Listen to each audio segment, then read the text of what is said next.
Good evening, children. আশা কৰোঁ সবে সুস্থ আৰু ভালে আছে। সমগ্ৰ শিক্ষা ধেমাজিৰ ফেচবুক পেজত আৰু ইউটিউব চেনেলত সকলোকে আকৌ এবাৰ স্বাগতম জনাইছোঁ। আকাশখন আমি সদায় দেখি থাকোঁ, নীল আকাশ, বিশাল আকাশ, ৰং ৰূপ সলনি হয়। আহচোন আমি আকাশখনত কি কি দেখি পাওঁ চাই লওঁ।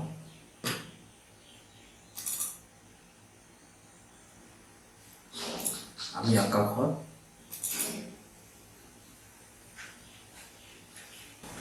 most importantly the sun বেলিখন দেখি পাওঁ, মেঘ, ৰামধেনু আৰু ৰাতিৰ আকাশত আমি millions of stars তৰা দেখি পাওঁ, জোন দেখি পাওঁ। ইয়াৰে মাজত জোনখন চন্দ্ৰমা জোনবাই তাই বৰ আকৰ্ষণীয় আৰু বহুত কবিয়ে বা বহুত ছিংগাৰে তাৰ ওপৰত গান গাইছে বা কবিতা লিখিছে। আজি আমি ক্লাছ 4 ইংলিছৰ এটা poem oh look at the moon আলোচনা কৰিব গৈছোঁ। So' let's open the book at page 8.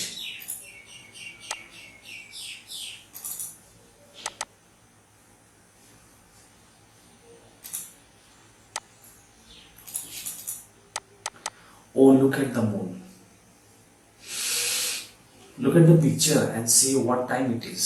Name the things that you see in the picture. এখন ছবি চোৱা আৰু ইয়াত কি কি দেখি পাইছা কোৱা। This is a tree.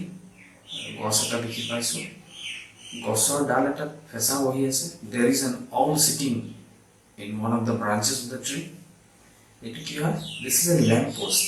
Lamp postত লাইট জ্বলি আছে। The light is glowing in the lamp post. পাছফালৰ হাবিখিনি অলপ কোলা কোলা দেখিছোঁ। That means it is dark. It's night time. আৰু বেলিখন বৰ ধুনীয়াকে ৰাউণ্ডকে জিলিকি আছে। It's a full moon, moonlit night. এইখন এটা জোনাক ৰাতিৰ দৃশ্য হয়। Okay, let's go to the next part. This one. Let's recite the poem. Oh, look at the moon.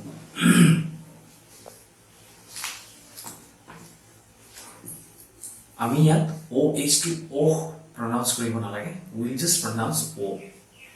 O is an intersection. আমি ইয়াক সারপ্রাইজ বা পেইনৰ কাৰণে সাৰপ্ৰাইজৰ কাৰণে ইউজ কৰোঁ। ইয়াত ছবিখনত চাবা কণমানিটোৱে মাকক জোনখন দেখি কিবা এটা কৈ আছে। Let's see what is being said. কি কৈ আছে চাওঁ। Oh, look at the moon, she's shining up there. Oh, mother, she looks like a lamp in the air. Last week she was smaller and shaped like a bow, but now she has grown bigger and shaped like an O. Let's try it once again. Oh, look at the moon, she's shining up there. Oh, mother, she looks like a lamp in the air. Last week she was smaller and shaped like a bow, but now she's bigger and shaped like an O. কণমানিয়ে মাকক কৈ আছে, মা জোন বায়ক চোৱা। She's shining up there. তাই তাৰ ওপৰত জিলিকি আছে। Oh, mother, she looks like a lamp in the air. মা তাই আকাশত এখন চাকিৰ দৰে জিলিকি আছে। যোৱা সপ্তাহত তাই সৰু আছিল আৰু তাৰ আকৃতি এখন ধনু নিচিনা আছিল। But now she has grown bigger and shaped like an O. কিন্তু তাই এতিয়া ডাঙৰ হৈ গ'ল আৰু ইংলিছ এলফাবেট অ'ৰ নিচিনা ৰাউণ্ড হৈ গ'ল। Okay, it's a simple poem. পয়েমখন বুজি পালা? Then let's proceed. ইয়াৰ পিছত কি আছে? Let us find out how much we have understood. আমি এই পয়েমটো বুজি পাই এইখিনি উত্তৰ দিব লাগে। Okay, so let's do one thing.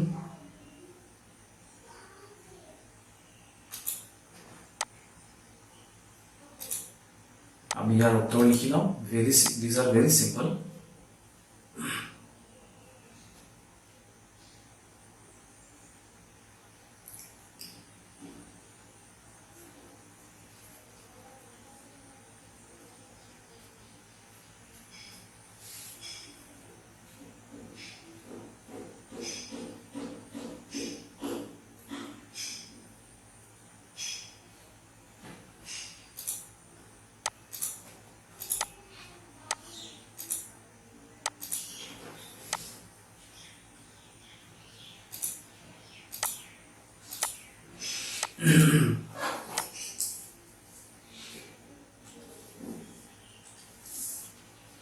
What is the name of the poem? আমি উত্তৰটো কেনেকৈ লিখিম ইয়াৰ পৰা লিখিম The name of the poem is Oh, look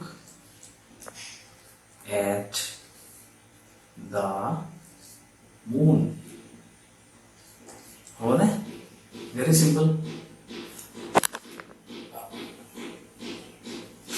We always have to write the answers in full sentence, full meaningful sentence. যদি আমি অকল ও look at the মুন লিখি দিওঁ উত্তৰটো বুজা গৈছে কিন্তু it does not make complete sense. বি চোৱা what looks like a lamp in the air আকাশত বায়ুত চাকিৰ দৰে কি দেখা যায় the moon কি লিখিম আমি ইয়াত the moon looks like a lamp in the air হ'ব what does the moon look like when she is smaller যেতিয়া জোন সৰু হৈ থাকে কিহৰ নিচিনা দেখি পাওঁ ইয়াৰ পৰা আনসাৰটো লিখিম when she is smaller she looks like a bow মানে ধনুক what does the moon look like when she grows bigger ইয়াৰ পৰা লিখিম when she grows bigger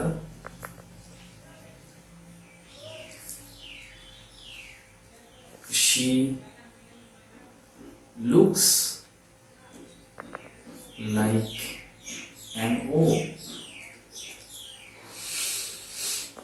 হবে this is very simple you can write on your own তুমি নিজেও লিখিব পাৰিবা if you have any problem come back watch again and write the answers ইয়াৰ পিছত দিয়া আছে rhyming words মানে হ'ল একেহৰীয়া শব্দ those words which have the same ending sound যাৰ শেষৰ sound হি একে হ'ব so we'll try to write this ইয়াত কিছুমান শব্দ দিয়া আছে ইয়াৰ আমি rhyming words বেলেগ হ'ব পাৰে but you only have to remember that the ending sound should be same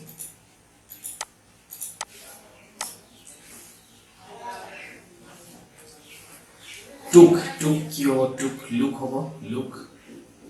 হ'ব noon মানে দুপৰীয়া নুনৰ কি হ'ব soon hair চুলি air হ'ব বতাহ বায়ু father লাষ্টৰ ইয়াৰ টো মিলিব লাগে mother is better mother books কি হ'ব books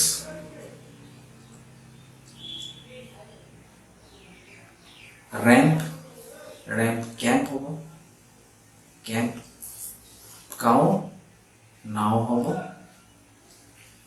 taller smaller হ'ব কিন্তু ইয়াৰ আৰু বিকল্প আছে you can think and write something else. তুমি বেলেগো লিখিব পাৰা, কিন্তু you just have to remember that the ending sound should be same. যেনেকা যেনে যেনে নাও কাও বৌ লিখিব পাৰা বৌ. Okay, then noon. Noon তুমি spoon লিখিব পাৰা spoon SPOON spoon. You can write differently, no problem. So আশা কৰো এইটো পাৰিবা. This was very simple, easy. Let's go to the next one. Write the opposites of the underlined words. Or look at the moon, she's shining up there.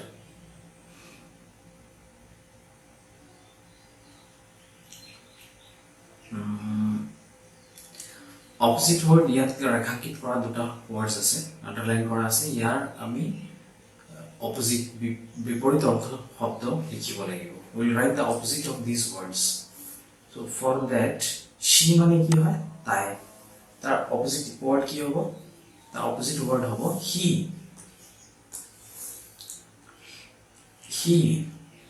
আৰু up মানে ওপৰত, opposite ইয়াৰ opposite হ'ব তলত, up down. Okay. ইয়াৰ পাছৰটো চোৱা, number 4, read aloud the following pairs of words. এইখিনি গোটেইখিনি বিপৰীত অৰ্থহে দিয়া আছে. Before, after. Before মানে আগত, after মানে পাছত. Day night. Day opposite কি হ'ল night. Day মানে দিন, night মানে ৰাতি. Beautiful ugly. Beautiful মানে ধুনীয়া, আৰু ugly মানে হ'ল ugly মানে বেয়া. Outside, inside. Outside মানে ভিতৰত, outside মানে বাহিৰত, inside মানে ভিতৰত. Far near. Far মানে আঁতৰত, near ওচৰত.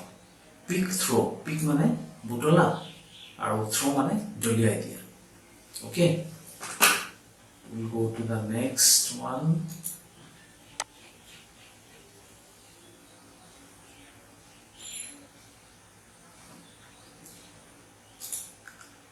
Think and say who I am. ভাবা আৰু উত্তৰ দিয়া মই কোন হয়.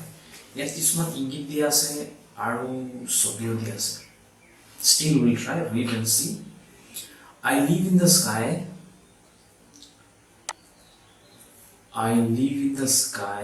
Sometimes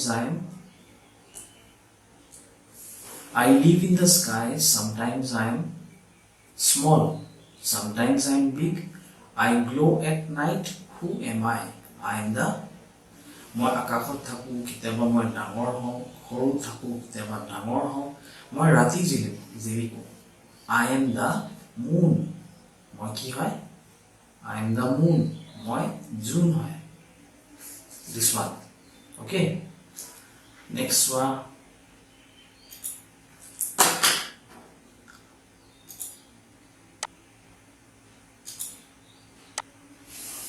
I live in the sky. I twinkle at night. I am not the moon. Who am I? মই আকাশত থাকো, মই ৰাতি চিকমিকাও.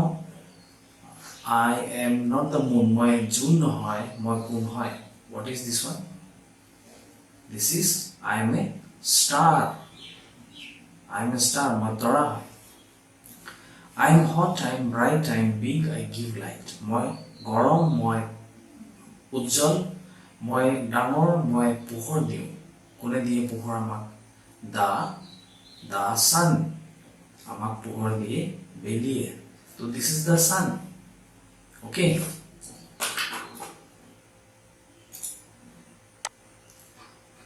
Let's go to the next one. Read this paragraph written by Pooja. It describes what she saw one evening. One evening, I was looking at the sky. It was 7 o'clock in the evening. The moon was shining brightly. It looked like a bright lamp in the air. I saw some stars too. Suddenly, a shooting star flashed by. এদিন গধূলি আকাশত চাই আছিলে 7টা বজাত আৰু তাই কি দেখি পালে ইয়াত বৰ্ণনা কৰা হৈছে দ্য মুন ৱাজ শাইনিং ব্ৰাইটলি জোনখন উজ্জ্বল হৈ আকাশত জিলিকি আছিলে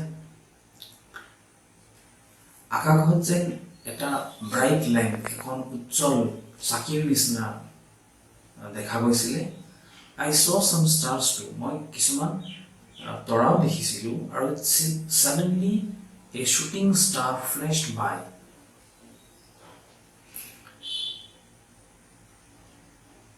তৰা খহি পৰাৰ নিচিনা যে আমি দেখি পাওঁ তাক কয় শ্বুটিং ষ্টাৰ পপীয়া তৰা তো suddenly তাই এটা শ্বুটিং ষ্টাৰো দেখা পালে তো this was about describing ability.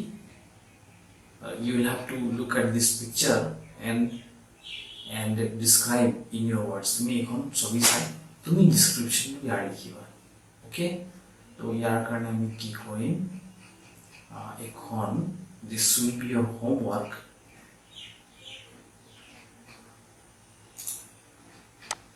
এটা আমি কৰি চাওঁ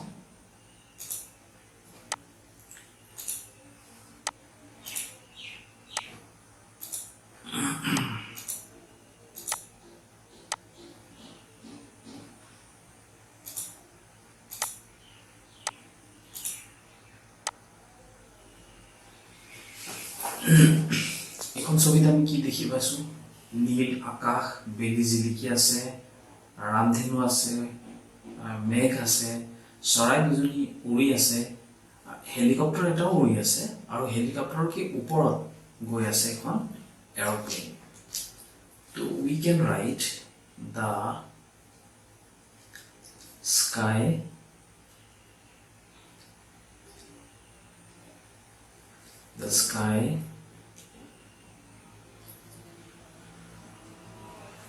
is blue.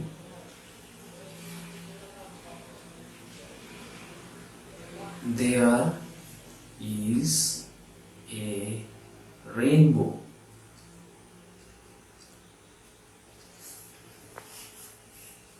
The sun is shining.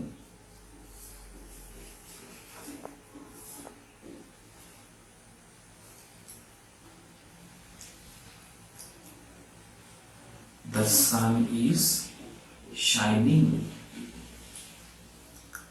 আৰু কি লিখিব পাৰোঁ আমি The birds দুজনী চৰাই আছে The birds are দুজনী আছে এইকাৰণে birds plural হ'ব are flying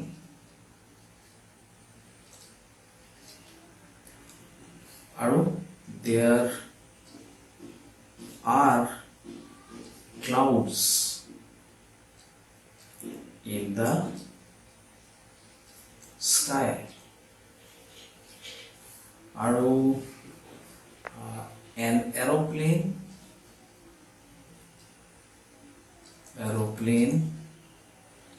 is flying by. This is just an example. অকল তুমি বেলেগকেও লিখিব পাৰা শুদ্ধই হ'ব remember some basic things always end your sentences with full stop secondly suti sentence likha when you write short sentences chances of making mistakes will be less okay now this will be your homework ekhon tumi nije chesta koriba let's go to the next one okay story time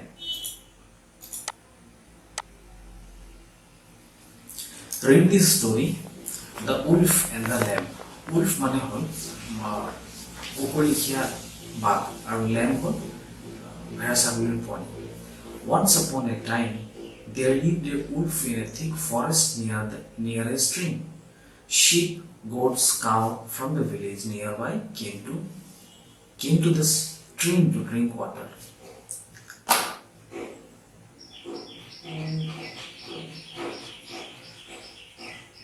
The wolf was a lazy and cunning animal. One hot day he was thirsty, and so he came to the stream to drink water. He looked down and saw a lamb drinking water from the stream. He was happy and wanted to eat the lamb. A wicked idea came to his mind. He tried to make the lamb frightened. He shouted at the lamb, "You foolish lamb, why are you making the water dirty? Can't you drink without your legs in the water?"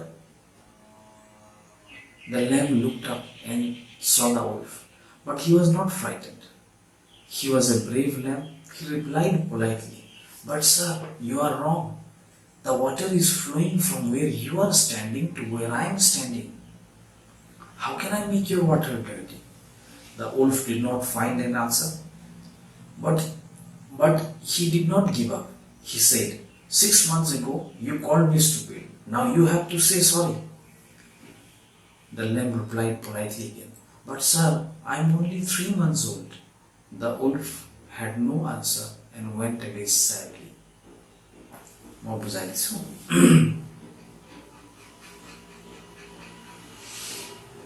এক সময়ত এখন গভীৰ হাবি, ঝৰ্ণাৰ কাষৰ এখন গভীৰ হাবিত এখন কুকুৰ নিচিনা বাঘ আছিল। সেইখন ঝৰ্ণাত ওচৰৰ গাঁৱৰ পৰা ভেড়া, ছাগলী, গাই গৰু পানী খাব আহে। এদিন কুকুৰ নিচিনা বাঘটো বৰ এলেহুৱা আৰু দুষ্ট প্ৰাণী আছিল। গৰমৰ এদিন তাৰ পানী পিয়া লাগিলে। সি পানী খাবলৈ ঝৰ্ণাত আহিলে আৰু তলত চাই দেখা পালে যে তলত ভেড়া ছাগলীৰ পোৱালিটো পানী খাই আছে। He was happy and wanted to eat the lamb. সি বৰ সুখী হ'ল, আনন্দিত হ'ল যে সি এতিয়া ভেড়া ছাগলীৰ পোৱালিটোক মাৰি খাব। কিন্তু তাৰ আগত তাৰ মাথাত কিছুমান দুষ্ট আইডিয়া খেলালে। সি ভাবিলে, ইয়াক মই অলপ ভয় দেখাওঁ। আৰু সি চিঞৰি ক'ল, "তুমি মূৰ্খ, তুমি পানী কেলে লেতেৰা কৰি আছা? পানীত ভৰি নিদিয়াকৈ পানী খাব নোৱাৰানে?"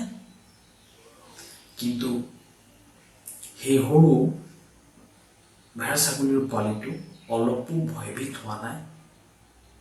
এইটো এটা সাহসী লেম্ব আছিল আৰু বৰ বিনম্ৰভাৱে কয় যে, "মহাশয়, আপুনি ভুল কৈছে। পানী আপুনি য'ত থিয় হৈ আছে তাৰ পৰাহে বৈ আহিছে মই য'ত থিয় হৈ আছোঁ তালৈ। এতিয়া মই আপোনাৰ পানী কেনেকৈনো লেতেৰা কৰিব পাৰিম?" The wolf did not find an answer, but he did not give up. কুকুৰ নিচিনা বাঘে একো উত্তৰ দিব যদিও নোৱাৰিলে, সি কিন্তু হাৰ মানি লোৱা নাই। সি আকৌ ক'লে যে, "6 মাহ আগত তুমি মোক মূৰ্খ বুলি কৈছিলা, এতিয়া তুমি মাফ খুজিব লাগিব।" এতিয়া ভেড়া ছাগলী পোৱালিটোৱে ক'লে যে, "মোৰ বয়সে হৈছে 3 মাহ, মই আপোনাক 6 মাহ আগতনো কেনেকৈ মূৰ্খ বুলি ক'ব পাৰিম?" The wolf had no answer and went away sadly. কুকুৰ নিচিনা বাঘৰ একো সি উত্তৰহীন হৈ গ'ল। He was out of speech, out of his wits, and he went away sadly. আৰু সি দুখী মনত তাৰ পৰা গুচি যায়। ভেৰি ইণ্টাৰেষ্টিং ষ্টৰি, ভাল লাগিছে নিশ্চয়। এইখন ষ্টৰিৰ পৰা আমি কি শিকিব পাৰোঁ? That we should not be frightened. যেনেকুৱা পৰিস্থিতি নহওক আমি ভয়ভীত হ'ব নালাগে। আৰু কি শিকিব পাৰোঁ আমি? We should always be brave. We should always be brave. আমি সাহস দি কাম কৰিব লাগে। আৰু সবচে ভাল কথা আমি এইটো শিকিব পাৰোঁ যে উই শুড অলৱেজ বি পলাইট। আমি সদায় নম্ৰ, পলাইট এণ্ড জেণ্টেল হ'ব লাগে। Okay, that was a very interesting story. এতিয়া চাওঁচোন ইয়াত কি কৰিব কৈছে। Now read the story again. There are some describing words in the story. Work in pairs, underline the words and write them on the board. Here are 2 describing words. ইয়াত কিছুমান describing words দিয়া আছে। আমি অকল এইখন পেজৰ পৰাই চাই লওঁ, অলপমান কেইটামান চাই লওঁ, মই বুজাই দিওঁ describing words কি হয়। Describing words are actually called adjectives in English.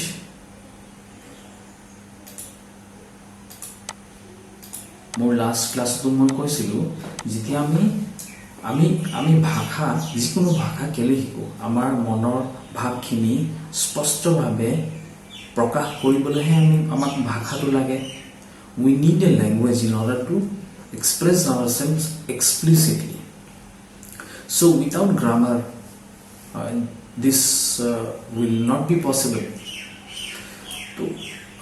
so we should emphasis on grammar describing words মানে হল adjectives যোৱা ক্লাছতো মই কৈছিলোঁ adjectives মানে হল যি words কেটা suppose take some example যদি মই কওঁ look at the bird তোমাৰ মনত এটা পিকচাৰ আহিব যে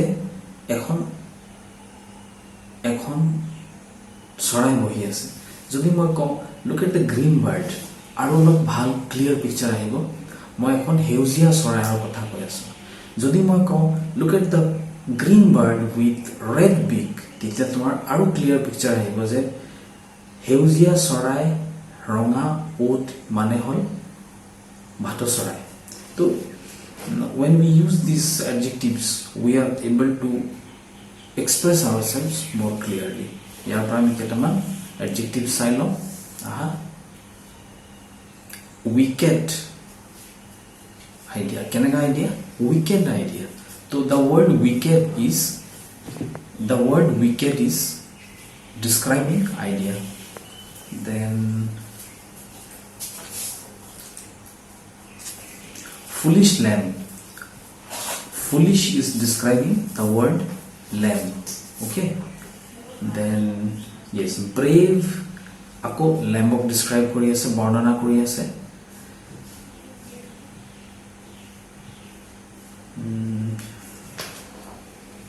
3 months yeah the word 3 is describing months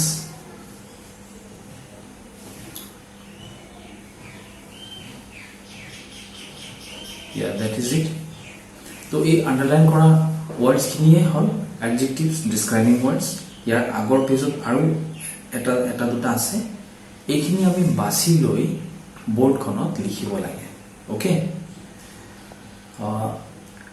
so আজিৰ কাৰণে আমি আৰু এক্সাৰসাইজ নকৰো কিন্তু ইটস গ্ৰামাৰ টাইম নাও let's go to the beginning of the poem কিছুমান গ্ৰামাৰৰ গুৰুত্বপূৰ্ণ কথা আকৌ এবাৰ আমি চাই লওঁ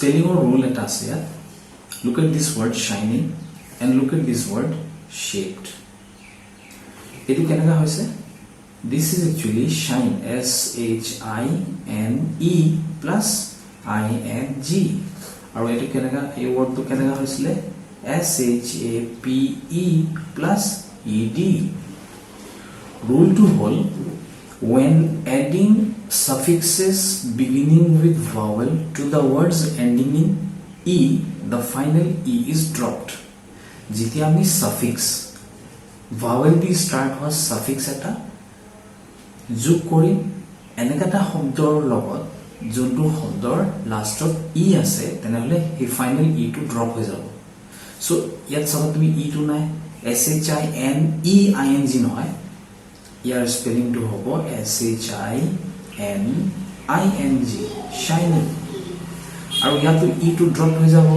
yat ki hobo s h a p e d double e d no hobo okay I'm repeating the rule again when adding suffixes beginning with vowels to the words ending in e the final e is dropped okay etu ekhon rule monot thole you will not make mistakes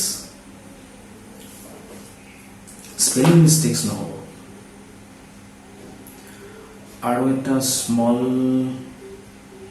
aru eta horu grammar point sai lo ami okay this is the one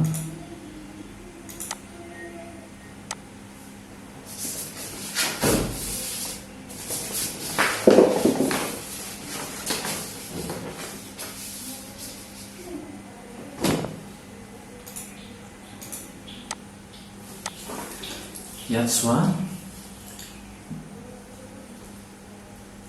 da